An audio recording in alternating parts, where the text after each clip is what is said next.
Olá, uma boa noite para você que está conosco aí novamente, mais essa segunda-feira. Vamos continuar aqui o nosso estudo da palavra, mas como é de costume, antes de qualquer coisa, vamos orar e vamos agradecer a Deus por este momento que Ele vai nos dar, vai nos conceder para podermos estudar um pouco mais a palavra. Amém? Vamos lá? Pai, muito obrigado pela Tua presença.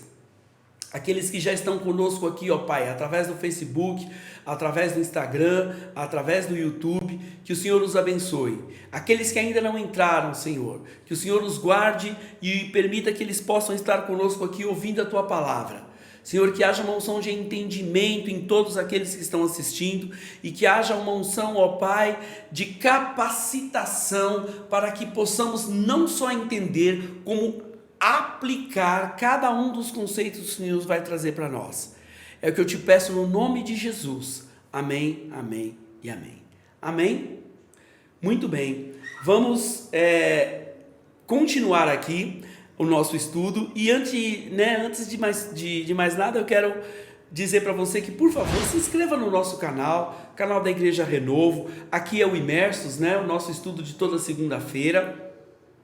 Se inscreva no canal, aperte aí o sininho para notificação, deixe o seu like e faça um comentário. Olha, 4 coisas. Se inscreva no canal, aperte o sininho para notificação, deixe o like e faça comentário.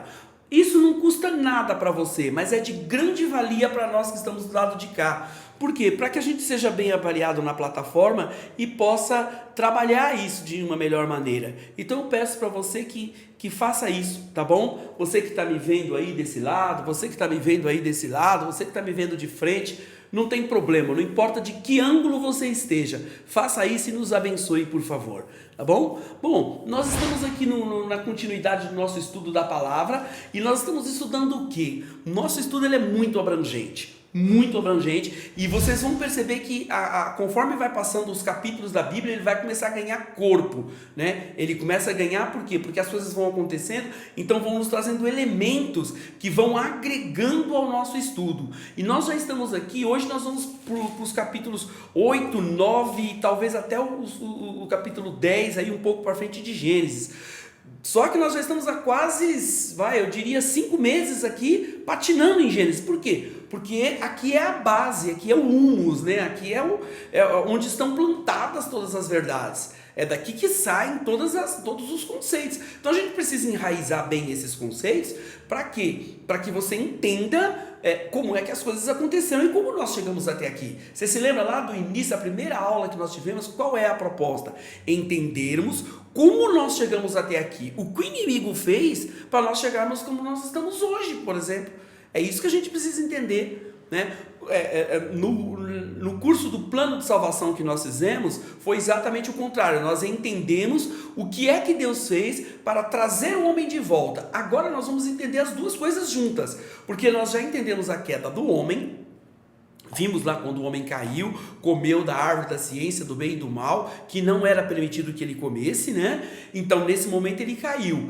E agora nós vamos entender também como é que Deus faz para resgatar. Daqui a pouco, quando nós chegarmos em Gênesis capítulo 12, por enquanto nós estamos no 8. Quando nós chegarmos no 12, nós vamos entender o início do plano de salvação, porque começa no capítulo 12 de Gênesis o plano de salvação.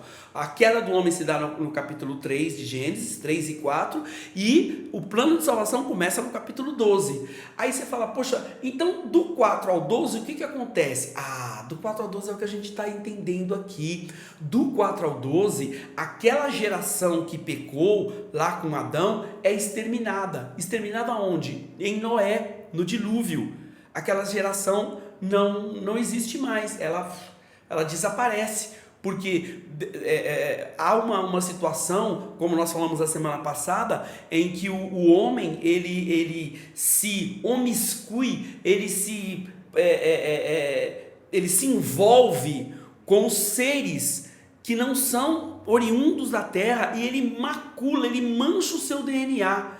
Ele torna o seu DNA inóspito à existência na terra. Deus olha aquilo e fica extremamente triste.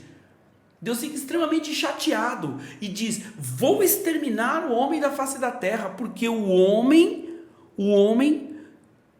está completamente corrompido. Os seus pensamentos são totalmente maus, não há nele bem algum. Então eu vou exterminar o homem, ele já não é mais adequado a viver na minha presença, ele não é mais adequado a viver sobre a terra. Eu vou exterminar o homem, eu não quero mais o homem, eu não quero mais o homem como ser, da forma como é. Eu vou começar tudo de novo, eu vou reiniciar tudo isso. Dentro desta teoria, eu quero dizer algo para vocês, que cabem algumas coisas, as quais eu não vou trazer aqui neste momento. Num próximo momento de estudo, quando nós tivermos terminado esta fase aqui, desse estudo, todo esse estudo da Bíblia, eu vou trazer para vocês algumas teorias, né, que falam exatamente sobre isso, como é que isso aconteceu de forma física, né? O dilúvio é muito claro, a gente não tem como correr. Tá aqui, choveu, as maiores montanhas da terra foram cobertas de água, não havia terra firme em que o homem pudesse colocar os seus pés, então acabou, tá tudo acabado, tá tudo resolvido. Né? Mas existem outras coisas, outros fenômenos que aconteceram aqui, que são explicados tanto pela arqueologia quanto pela ciência, que corroboram então a Bíblia, que confirmam o que a Bíblia diz. E isso eu acho fascinante na Bíblia. Ela não discute com ninguém, ela não discute absolutamente com ninguém, e ao longo do tempo ela vem sendo corroborada, ao longo do tempo ela vem sendo confirmada, ao longo do tempo ela vem sendo entendida e aceita, até pelos mais céticos, que são obrigados a se debruçar e dizer: não, a Bíblia tinha razão, é isso mesmo que está na Bíblia. Então, ao longo do tempo, não se preocupem, os mais céticos, os mais ateus, por mais ateu que seja, ele é obrigado a se curvar e dizer: não, a Bíblia tinha razão, no fundo a Bíblia tinha razão. Muito bem, vamos falar então sobre o capítulo 8 do Gênesis. No capítulo 8 de Gênesis, o que acontece ali é que as águas do dilúvio começam a baixar. As águas do dilúvio começam a baixar. Deixa eu falar uma coisa para vocês. Vocês perceberam que na aula passada e nessa aula eu falei pouco sobre o diabo? Vocês perceberam? Nas outras aulas nós falamos muito, lembra da história da serpente? O que aconteceu aqui nessa situação? O diabo ele parou de trabalhar? Não, de forma nenhuma. Ele não parou de trabalhar. Acontece que o inimigo ele tem uma faceta muito cruel. E tem até um ditado que diz isso, né? Que o diabo ajuda a fazer, mas ele não ajuda a esconder. Não tem esse ditado que a mãe da gente falava, a avó da gente falava, quando a gente fazia alguma coisa errada, e falava: o diabo ajuda a fazer, mas ele não ajuda a esconder, então vai aparecer, em um determinado momento vai aparecer. E é verdade. Aqui vocês se lembram, né, que nós falamos da aula passada, que as mulheres filhas dos homens se envolveram com os filhos de Deus, e deles vieram os gigantes, que corromperam toda a terra, e o pensamento do homem ficou muito mal. Deus, ele se irou, ele se entristeceu com essa situação, e ele diz: eu vou destruir toda a terra. Quando ele diz: eu vou destruir toda a terra, o que aconteceu com o diabo nessa situação? Você não vê aqui, em momento algum, a Bíblia dizendo: e a serpente se alinha. Não, o diabo ele faz o quê? Ele: vou ficar na minha, Deus vai destruir todo mundo, deixa eu ficar quieto aqui, ele está irado, ele vai destruir todo mundo, deixa eu ficar quieto, vamos ver o que vai acontecer, vamos ver o que vai sobrar. Vamos ver o que vai sobrar dessa ira de Deus. Noé está lá fazendo a arca, Noé está maluco lá fazendo a arca, vamos ver o que vai sobrar disso. O inimigo ele fica meio que no stand-by. Se você, aqui no capítulo 7, 8, 9 de Gênesis aqui, você vai perceber que o inimigo ele fica meio sem atividade. Não tem muito o que fazer aqui. Não é verdade? Não tem muito, ele não está ativo aqui, ele não está trabalhando, não, ele está maquinando, mas ele está maquinando contra quem? Se todo mundo que existe está dentro de um barco, se você pensar bem, todo mundo que existe está dentro de um barco, toda a existência, toda a vida na terra está dentro de um barco. Esse barco foi fechado por fora pelo próprio Deus, ou seja, ele não tem acesso ao barco, Deus fechou para ninguém entrar, e nem ele. Então o que ele tem que fazer então? Sentar e esperar. Sentar num lugar que não está chovendo para não se molhar e esperar. ver o que vai acontecer, ver o que vai dar, ver o que Deus tá planejando disso daí. E isso é muito interessante porque mostra como Deus é soberano. Mostra que as coisas acontecem como Deus quer. Exatamente como Deus quer. Se o homem percebesse isso, ele ia perceber que o inimigo, a ingerência do inimigo acontece porque há permissão do homem. Porque o homem permite, porque as coisas acontecem do jeito que Deus quer. E Deus não leva o inimigo em conta. Não leva o inimigo em conta, não interessa para Deus o que o inimigo está fazendo. Interessa o que Deus quer fazer, o que Ele quer fazer, não o que o inimigo está pensando em fazer. Então, olha que coisa maravilhosa, como é que a gente pode entender isso, né? Como Deus é fantástico. Então, o que aconteceu foi que no capítulo 8, né, Noé, ou melhor, as águas do dilúvio começam a baixar, elas diminuem, né? Então vamos lá. Capítulo 8, versículo 1. Lembrou-se Deus de Noé e de todo o animal e de toda a res e que com ele estava. E Deus fez passar um vento sobre a terra e aquietaram-se as águas. Então Deus, é como se Deus dissesse: chega, agora para de chover, tranquilo, vamos, né? Já não há mais vida sobre a terra, é só Noé que está aí, chegou onde eu queria. Então, para de chover e a Bíblia diz que a arca, ela pousa, né? ela atraca no topo do Monte Arará. O Monte Arará é um monte que existe, tá? Aqui, por isso que eu digo, nós não estamos falando de uma história de ficção, tem nome o monte, ele é verdadeiro. Então, lá no topo do Monte Arará, a arca é colocada. Muito bem. Sendo colocada a arca ali, Noé, ele lança um pombo para ver, porque a intenção dele era: eu vou lançar um pombo. Aí este pombo, ele vai e ele volta. Se ele voltou é por quê? Porque ainda não tinha terra, né? Não tinha terra. Aí ele lança uma segunda vez o pombo. Vai e volta. Então é porque não tinha terra. Na terceira vez que ele lança, o pombo volta com uma folha de mato.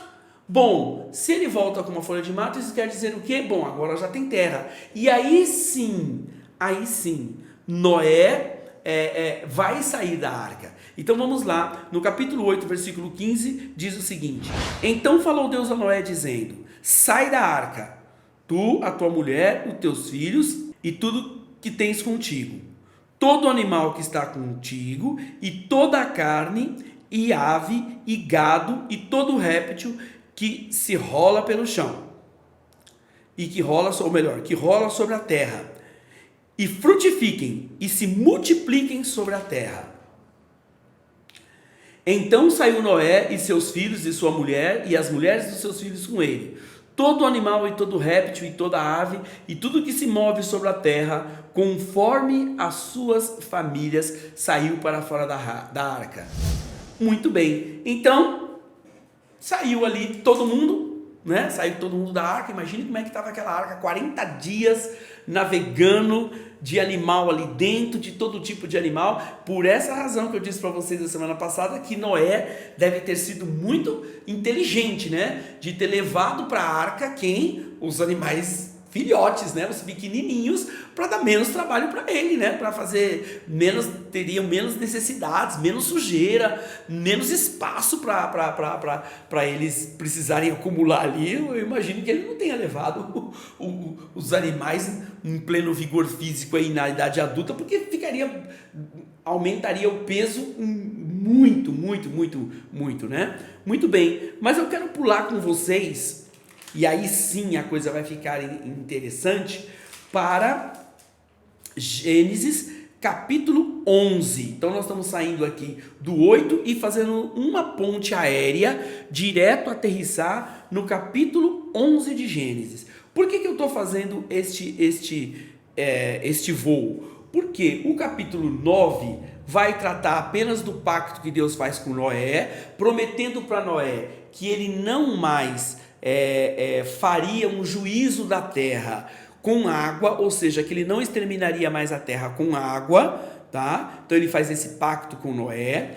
E no capítulo 10 novamente eu tenho o quê? Uma genealogia, que é a genealogia dos descendentes de Noé, que para nós neste momento não se faz necessário falarmos sobre toda ela, tá? Eu já expliquei para vocês que as genealogias são importantes na Bíblia e por que elas estão aqui eu também já expliquei para vocês. Se lembram que antigamente as pessoas, quando caíam nas mãos de inimigos, falavam em primeiro lugar a toda a sua genealogia para que o inimigo comparasse a sua própria genealogia e visse se não havia nenhum ponto em que eles se cruzavam na genealogia, porque se eles se cruzassem na genealogia, isso queria dizer que eles tinham parentesco entre si, e se eles tivessem parentesco entre si, o algoz não faria mal àquele que havia sido preso, tá bem? Então agora no capítulo 11 de Gênesis, a coisa começa a ficar bastante séria, e a partir deste capítulo 11 aqui,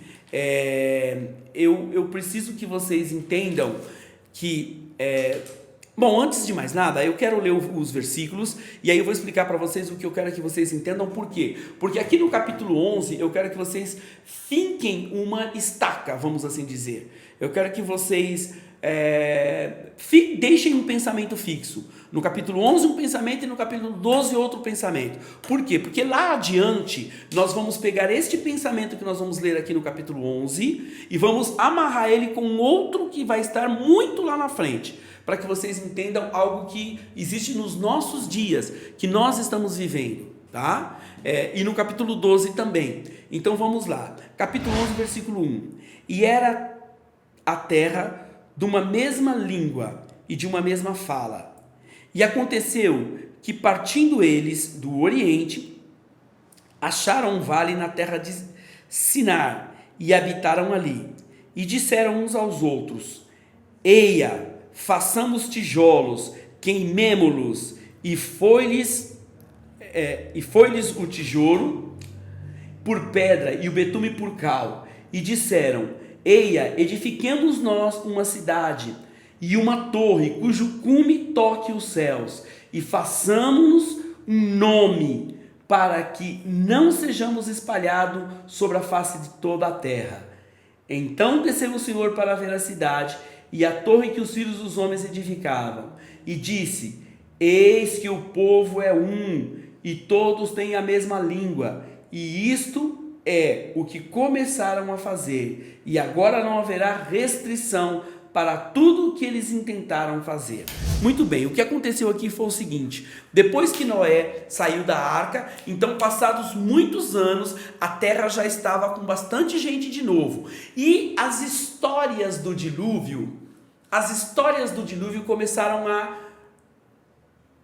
circular, né? Viraram lendas. Olha, a terra foi destruída, o meu trisavô morreu quando veio uma chuva muito forte e inundou toda a terra. E isso viraram lendas, várias histórias eram contadas. O que os homens então pensaram? E se Deus se irá e novamente quiser fazer isso que fez, quiser destruir a terra novamente com água, todos nós morreremos novamente? Então o que eles fizeram? Não, nós não vamos morrer, nós vamos fazer o seguinte: nós vamos fazer uma cidade, e no meio dessa cidade nós vamos fazer uma torre, mas uma torre tão alta que chegue aos céus, porque caso venha chuva, nós possamos nos abrigar na torre e a chuva não vai matar todos nós, como aconteceu com os nossos antepassados. E mais, eles disseram: se nós erguermos uma torre que chega até os céus, nós podemos ir até lá e questionar a Deus o que é que ele está fazendo. Então esta é a origem da Torre de Babel. Esta Babel é uma cidade que foi edificada por um homem chamado Nimrod. Então você pode pesquisar sobre este homem, tá? Este homem, ele funda essa cidade, e esta Babel, e Babel vem de Babilônia, esta Babilônia é a mesma Babilônia lá dos exilados, do exílio dos profetas. Lembra lá de Isaías, de Ezequiel, de Daniel, que estavam presos na Babilônia? Só que essa aqui é a Babilônia antiga. Essa não é a Babilônia de Nabucodonosor, essa é a Babilônia de Nimrod. Nós estamos falando muitos anos antes de existir Nabucodonosor, a Babilônia já existia. Então, esta cidade era uma cidade muito grande, muito pujante, uma cidade com muita gente, e eles falaram, não, vamos fazer isso, nós vamos fazer agora uma cidade, e vamos erguer, e mais, nós vamos fazer deuses para nós, que possam nos proteger. E agora nós começamos a ver novamente o diabo entrando em cena.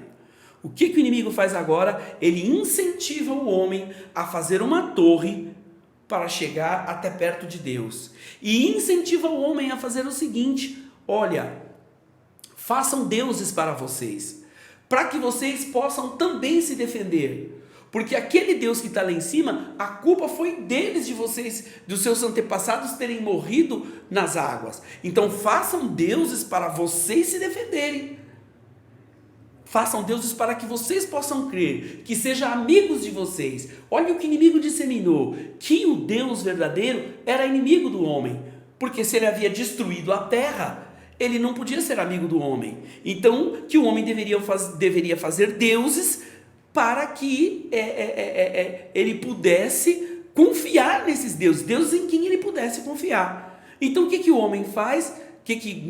Através de Nimrod, através da orientação de Nimrod, façamos uma torre, a qual vai chegar até os céus. E aí nós jamais seremos destruídos por água, e jamais, e poderemos inclusive ir até os céus, e chegando lá discutir com Deus a razão pela qual ele intenta fazer isso conosco. Bom, essa história vocês conhecem bem, que o que aconteceu, né? A torre, ela não conseguiu chegar a lugar nenhum, porque num determinado momento as línguas foram embaralhadas, né? Nós podemos ver isso aqui, no versículo 7 do capítulo 11. Eia, desçamos e confundamos ali a sua língua, para que não se entenda com a língua do outro. Assim o Senhor os espalhou dali sobre toda a face da terra, e cessaram de edificar a cidade. Por isso se chamou o seu nome Babel, porquanto ali confundiu o Senhor a língua de toda a terra, e dali se espalhou o Senhor ali os espalhou o Senhor sobre toda a face da terra. Então olha que interessante, que Deus fez uma coisa muito simples, todos falavam a mesma língua, tinha a mesma cultura, falava a mesma língua. Então o que Deus fez? Confundiu a língua, cada um falando uma língua. Então o cara pedia tijolo, o outro entendia cimento. Aí o cara falava cimento, o outro entendia areia. Aí o outro falava areia, o outro entendia água. Por quê? Porque as línguas foram confundidas. E ao confundir as línguas, eles foram espalhados, porque começaram a se reunir em pequenos grupos que falavam a mesma língua. Então eu, falando português, fui procurar alguém que falava o português, para que eu pudesse me comunicar com ele. Aquele que falava o inglês foi lá e se procurou alguém que falava inglês para conseguir se comunicar com ele. Então eles se espalharam por toda a terra. Então dividiram-se por toda a terra, e aí foi onde o homem espalhou-se por todos os continentes da terra. Muito bem. Neste tempo, o que aconteceu? O que o inimigo faz?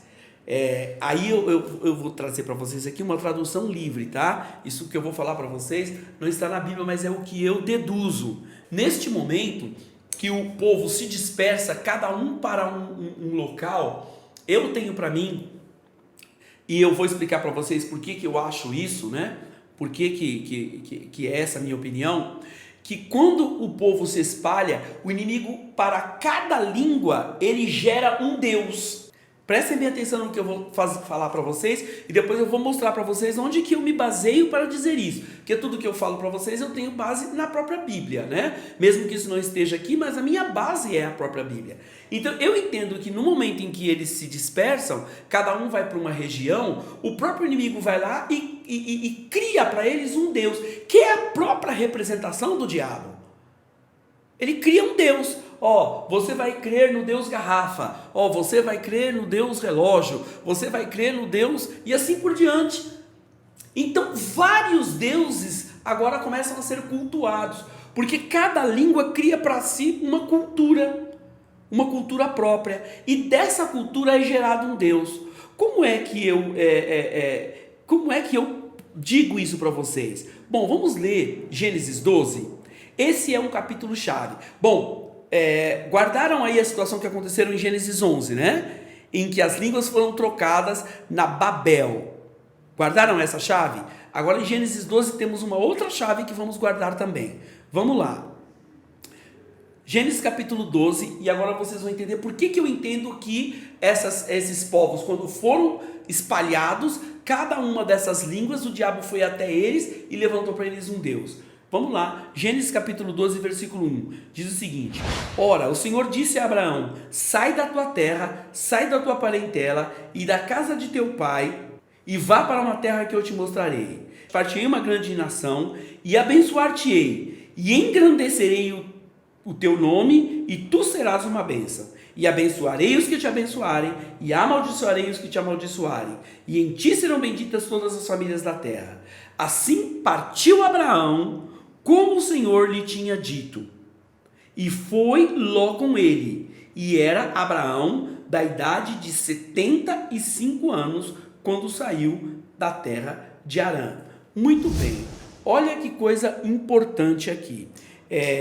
Deus vai se encontrar com Abraão e diz o seguinte para Abraão: Abraão, você vai fazer o seguinte, você vai sair da terra onde você está, tá? Ou seja, deste ajuntamento em que você está. E onde estava Abraão? Quando lá em Nimrod, lá em Babel, todo o povo se espalha, um dos lugares que um grupo vai é para uma cidade chamada Ur, ou para uma localidade onde eles colocaram o nome de Ur, Ur, tá? Onde depois de muitos anos viria a ser a cidade dos caldeus. Por esta razão que a Bíblia fala que Abraão veio de Ur dos caldeus, tá? Isso está aqui, no capítulo 11, no versículo 27. Olha, lê lá o versículo 27, vocês vão ver, tá assim, essas são as gerações de Terá. Terá gerou a Abraão a Naor e a Harã, e Harã gerou Ló. E morreu Harã, estando seu pai Terá ainda vivo, na terra do seu nascimento, em Ur dos caldeus. Então você percebeu que Abraão, o pai de Abraão era Terá, tá? E eles viviam numa localidade cujo nome era Ur, que viria a ser posteriormente a cidade dos caldeus. Nesta cidade, em Ur, vivia então Terá com seu filho Abraão. Esta cidade, ela era uma cidade que tinha uma multiplicidade muito grande de deuses. Muito grande de deuses. E é muito interessante que o pai de Abraão, Terá, ele era artesão. E o que ele fazia? Ele fazia deuses, ele fazia esculturas de deuses, né? Ele fazia imagens, ele fazia imagens. Existe uma lenda muito legal que eu sempre gosto de contar quando eu estou falando sobre esse texto. Eu acho que você vai gostar também porque ele é muito legal. E diz a lenda o seguinte, que Terá um dia chamou seu filho Abraão e ele tinha uma loja, né, onde ele vendia todos aqueles deuses, todas aquelas imagens. E que Abraão não gostava muito daquilo, né? Então diz essa lenda que Terá disse o seguinte para Abraão: Abraão, eu quero que você fique hoje aqui na minha loja, cuidando de todos esses deuses aqui, vendendo esses deuses para quem vier comprar e tal. E Abraão falou, mas pai, eu não gosto muito dessas imagens, desses deuses. Não, mas não tem, você precisa gostar, porque isso daqui é minha vida e também vai ser sua vida. Você precisa acreditar nesses deuses. E Abraão teria dito para ele o seguinte, pai, desses deuses todos que estão aqui, qual que é o mais forte? Aí o pai dele apontou para uma imagem que estava no canto da sala e disse, aquele ali, ó, ele é o mais forte que todos. Ele é o mais forte de todos. Então ele comanda todos aqui, entendeu? Então ele que tudo que acontece aqui é ele que comanda. E Abraão disse, nossa pai, puxa vida, então aquele é forte mesmo, né? Aquele é forte. Então teria saído para fazer as coisas dele e Abraão ficou ali na loja de imagens ali do seu pai. E num determinado momento, Abraão teria pego um pedaço de pau, um sarrafo lá, uma madeira, e quebrou todos os deuses. Foi lá e destruiu todos aqueles deuses. Destruiu tudo que tinha ali de Deus. E quando o pai dele chegou, falou assim, meu filho, mas o que foi que aconteceu? Todas as imagens estão quebradas, o que foi que aconteceu? E Abraão teria dito para ele, Abraão, um menino ainda, né? Teria dito para ele, pai, aquele grandão que você falou que comanda, pegou um pedaço de pau e quebrou todos os outros aí. Reclama com ele lá, não é ele que é o comandante? Então essa é uma lenda, claro, né? Isso não está escrito na Bíblia, isso é lenda de quem gosta de estudar e gosta de ler, né? E quando você lê a biografia de Abraão, essa é uma das histórias que o biógrafo coloca lá, né? Então já mostrando aí que Abraão era alguém que ele não compactuava com aquilo. Ele era alguém diferente no tempo dele, né? Alguém que não estava afinado com essa quantidade de deuses, não acreditava nessa quantidade de deuses. Essa quantidade de deuses para ele era né? Uma coisa que não tinha não tinha validade. E aí o que Deus faz? Deus escolhe a Abraão. Deus escolhe Abraão. Agora eu pergunto para você o seguinte, vamos lá. Quando Deus vai até Abraão, aqui em Gênesis 12, olha lá, ó. Ora, o Senhor disse a Abraão, quando o Senhor começa a falar para Abraão, você acha que o inimigo já não estava ali do lado, tentando entender qual era o plano de Deus para frustrar o plano de Deus? Preste bem atenção, olha que coisa importantíssima aqui. Então Deus falou assim para Abraão, Abraão, sai da tua terra, sai da tua parentela e vai para uma terra que eu vou te mostrar. O que Abraão fez? O que Abraão fez? Abraão já recebeu uma sugestão maligna ali. Ali Abraão já recebeu uma sugestão maligna. Tudo bem, você vai sair, sai, mas não sai com todo mundo não. Não sai do jeito que ele falou não. Não precisa sair do jeito que ele falou também. Lembram-se lá do Éden, quando Deus havia falado para Eva, de todo fruto você pode comer, menos da ciência do bem e do mal? O que foi que a serpente falou para Eva? Não é bem assim não, não é bem assim, tá? Não é bem assim, comer até você pode, é que ele sabe que quando você comer vai abrir os seus olhos. Deus tinha acabado de falar com Abraão, Abraão, sai da tua terra, sai da tua parentela e vai para uma terra que eu vou te mostrar. Sai fora, Abraão. Não leva ninguém. Mas aí vem a sugestão. Assim, tipo, ninguém não, né? Vou levar Ló comigo. Vou levar Ló. O que é Ló? Ló é meu sobrinho, eu gosto dele, eu acho ele legal. Vou levar Ló. No momento em que ele leva Ló, o que acontece? Ele desobedeceu a Deus. Nós estamos falando de Abraão, tá? O pai da fé. Nós estamos falando de Abraão, o pai da fé. Desobedece a Deus. Ele desobedeceu a Deus, causou uma desobediência. Então, Abraão sai e leva consigo Ló. Leva Ló consigo. Puxa vida, no momento em que ele sai e leva Ló, olha o que acontece. Vamos lá. Diz o seguinte, e passou, versículo 6, e passou Abraão por aquela terra até o lugar de Siquém. Olha que interessante, né? Ele sai de Ur e aí ele começa a andar, tá? Ele começa a andar. Então ele passa por Arã, que já era ali perto de Ur, né? E aí ele passa pela terra de Canaã, depois ele passa por Siquém, e aí olha lá, e apareceu o Senhor a Abraão e disse: a sua semente darei esta terra. E edificou ali um altar ao Senhor, que lhe aparecera. Muito bem, essa foi a última vez que Deus fala com Abraão. Deus só aparece para Abraão e fala: Abraão, tá vendo essa terra aqui? Essa terra eu vou te dar para a sua descendência. Quando ele estava passando ali perto de Canaã. E Deus para de falar com Abraão. Como é que eu sei disso? Olha, versículo 8. E moveu-se dali para a montanha, a banda do oriente de Betel, e armou a sua tenda em Betel, ao ocidente, e a Ai, ao oriente. E edificou ali um altar ao Senhor, e invocou o nome do Senhor. Depois caminhou Abraão dali, seguindo para as cidades da banda do sul. Muito bem. E aí então, Abraão, percebam que ele está caminhando, tá? Ele vai descendo de onde ele estava. Ele estava em Ur, geograficamente Ur era a parte mais alta, e ele vem descendo pelas cidades. Quando ele passa perto de Canaã, Deus fala: essa cidade eu vou entregar para você, para suas gerações no futuro. Muito bem, Abraão continua subindo, porém Abraão está em desobediência, Ló está com ele. Deus havia dito que não era para levar ninguém, mas a semente do mal na mente de Abraão faz com que ele vá andando com Ló. Ele não tem que andar com Ló. Muito bem, Deus parou de falar com Abraão. Nesse momento aqui, Deus não está falando com Abraão. Agora, o que Abraão faz? Abraão vai até o Egito. Por quê? Porque onde ele estava lá, deu uma seca, não tinha como plantar. Então ele vai até o Egito. E havia fome naquela terra. E desceu Abraão ao Egito para peregrinar ali, porquanto havia grande fome na terra.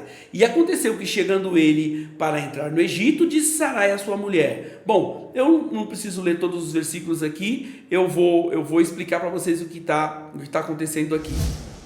Abraão, ele desce e vai ao Egito, e ele sabia que a esposa dele, Sara, era uma mulher muito bonita. A Bíblia diz que ela era extremamente formosa, e ele falou: olha, eu vou até o Egito, se o faraó ver a minha mulher, ele vai querer pegar a minha mulher para ele, e vai mandar me matar para ficar com a minha mulher. Então ele disse o seguinte para Sara: Sara, fale que você é minha irmã, e aí o faraó não vai me matar. Mas foi dito e feito. Quando o faraó viu a esposa de Abraão, ele se encantou por ela imediatamente e mandou levá-la ao palácio. Porém, Deus feriu a Faraó com grandes pragas. Por quê? Porque ele estava com uma mulher que não era dele, uma mulher casada. E Faraó não sabia disso. Quando o Faraó descobriu, aqui no versículo 17, olha que interessante. Diz o seguinte, versículo 17 do capítulo 12: feriu, porém, o Senhor Deus a Faraó com grandes pragas, e a sua causa por causa de Sarai, mulher de Abraão. Então chamou o Faraó a Abraão e disse: que é isso que me fizeste?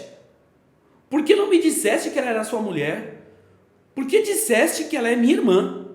De maneira que eu houvera tomado para mim por mulher. Agora, pois, eis aqui sua mulher. Toma e vai-te. O que eu acho muito interessante nesse versículo 17 aqui é o seguinte, preste atenção. Nós estamos no capítulo 12 de Gênesis, tá bom? Vamos ver cronologicamente a Bíblia. Nós estamos no capítulo 12 de Gênesis. Vocês se lembram lá de Moisés? O que acontece com Moisés quando ele volta no Egito, que ele fala com o faraó? O que vem sobre o faraó? 10 pragas. Era a primeira vez que o faraó estava experimentando pragas? Não, não era inédito aquilo. Aqui, no capítulo 12 de Gênesis, no versículo 17, a Bíblia diz que Deus feriu ao faraó com grandes pragas. Então, já existia uma jurisprudência. O Egito já sabia o que era mexer com Deus. O Egito já sabia. Então, lá o faraó do Êxodo não podia se fazer de desentendido. Por quê? Porque os egípcios, eles eram muito avançados na arte da escrita, e eles registravam as coisas que aconteciam. Ora, será que quando Moisés, nós vamos chegar lá, mas eu só estou adiantando, será que quando começam a vir as pragas lá em Moisés, o faraó não entendeu que o que estava acontecendo com ele era alguma ira de Deus que já havia acontecido no passado, com o faraó pai, ou avô, ou bisavô, ou trisavô dele, que havia pego a mulher de Abraão e Deus feriu ele com pragas? Será que não foram as mesmas pragas as quais o faraó foi ferido, é algo para se pensar. Então Deus, ele agiu da mesma maneira, liberta. E por que vieram as pragas? Porque Sarai estava presa, estava com o faraó. E o que é que o faraó falou? Leva ela para você de volta, leva ela embora para que cessem as pragas. E depois lá na frente não é a mesmíssima coisa. Por que vieram as pragas? Porque faraó estava com o povo de Deus preso. Se estava com o povo de Deus, praga em você, praga no faraó, tá? Continuando, olha, vamos lembrar, nesse momento aqui, Deus não está falando com Abraão, Deus está calado, Deus não fala nada com Abraão. Por que Deus não está falando com Abraão? Porque Abraão está em desobediência, e quando nós estamos em desobediência, as coisas não dão certo. Ele foi para o Egito, o faraó pegou a mulher dele, ele fez um altar em Ai, ele fez um altar em Betel, ele fez um altar em Sim, e Deus simplesmente não falou com ele. Deus não está falando com Abraão. Abraão está andando a esmo, andando sozinho. Abraão está andando por andar, porque Deus não está falando, Deus não está orientando Abraão. Deus viu que Abraão estava fazendo coisa errada e parou de falar com ele. E aí você me pergunta, mas como que você sabe que Deus não está falando com Abraão? Muito bem, vamos continuar? Capítulo 13, versículo 1. Subiu, pois, Abraão do Egito para a banda do sul, ele e a sua mulher e todo o povo que tinha, e com ele Ló. Olha lá, e continua aqui, né? O intruso continua aqui, o emplastro continua aqui. E era Abraão muito rico em gado, em prata e em ouro, e fez as suas jornadas do sul até Betel, e até o lugar onde no princípio estivera a sua tenda, né, entre Betel e Ai, até o lugar do altar em que dantes tinha feito, e Abraão invocou ali o nome do Senhor. E também Ló, que ia com Abraão, tinha rebanhos e vacas e tendas, e não tinha capacidade a terra para poderem habitar juntos, porque a sua fazenda era muito, de maneira que não podiam habitar juntos. Está lá Abraão andando com o sobrinho. Deus já tinha dito, não é para levar ninguém, mas Abraão está levando o sobrinho. E eles eram ricos, eles tinham muitas coisas, e não dava para comportar no mesmo lugar. Precisaria de um estado de São Paulo para Abraão e de um estado de Minas para Ló. Era muito grande, era muita coisa. Então estava dando problema. Muito bem. Versículo 7. E houve contenda. Então precisou haver uma briga, né? E houve contenda entre os pastores do gado de Abraão e os pastores do gado de Ló. E os cananeus e os ferezeus habitavam então na terra. E disse Abraão a Ló: ora, não haja contenda entre mim e ti, entre os meus pastores e os teus pastores, porque irmãos somos. Não está toda a terra diante de ti? Eia, se fores para a esquerda, eu vou para a direita, e se escolheres a direita, eu vou para a esquerda. Então, olha que coisa interessante. Abraão fala, olha, não dá para a gente ficar brigando aqui. Não dá para a gente ficar brigando. Vamos fazer o seguinte, eu vou para um lado, você vai para o outro. Escolhe para onde você quer ir. Resumidamente, é isso, né? Resumidamente, é isso. Então, o que aconteceu? Abraão habitou na terra de Canaã e Ló foi para as campinas, perto de onde eram as cidades de Sodoma e Gomorra. Agora, o versículo 14 é o versículo chave para nós terminarmos essa aula de hoje. E disse o Senhor a Abraão, peraí, o Senhor disse a Abraão, então Deus voltou a falar com Abraão, porque Deus não falava com Abraão desde que Abraão, lembra quando Abraão passou por Canaã e Deus falou, darei essa terra por possessão aos seus descendentes? Deus parou de falar. Deus para de falar com Abraão, não quero mais trocar ideia com Abraão. Abraão está em pecado, Abraão está rebelde, ele está em desobediência. Só que agora, no versículo 14 do capítulo 13, e disse o Senhor a Abraão, depois que Ló se apartou dele. Percebeu? Depois que Ló se apartou. Então saiu o Ló. Eu tenho um estudo muito legal que chama-se Liberte-se de Ló e Deus falará contigo. Nesse estudo nós procuramos entender qual é o Ló que está na nossa vida e que está dando um nó a ponto de Deus não falar conosco. E aí, dentro deste Ló, nós vamos identificar o que é. Qual é o Ló que trava a sua vida?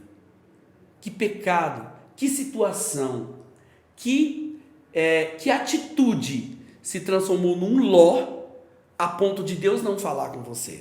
Amém?